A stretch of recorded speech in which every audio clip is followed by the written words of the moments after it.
গাইবান্ধা সদর উপজেলার কাটিহার সরকারি প্রাথমিক বিদ্যালয়ের ভারপ্রাপ্ত প্রধান শিক্ষক মোহাম্মদ মাহবুব আলম চৌধুরীর বিরুদ্ধে মিথ্যে অভিযোগ এনে আয়োজিত মানববন্ধনের প্রতিবাদে এলাকাবাসী বিক্ষোভ জানিয়েছে।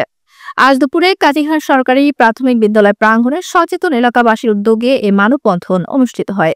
এতে স্থানীয় গণমান্য ব্যক্তি, শিক্ষার্থী, অভিভাবক ও সাধারণ মানুষ অংশগ্রহণ করেন। মানববন্ধনে বক্তারা বলেন, আওয়ামী ফ্যাসিস্ট আব্দুর রশিদ ও তার সহযোগীরা শিক্ষকের বিরুদ্ধে ষড়যন্ত্রমূলক ও ভিত্তিহীন মানববন্ধনের আয়োজন করেছেন, যা শিক্ষা প্রতিষ্ঠানের পরিবেশ নষ্টের চেষ্টা ছাড়া কিছু নয়।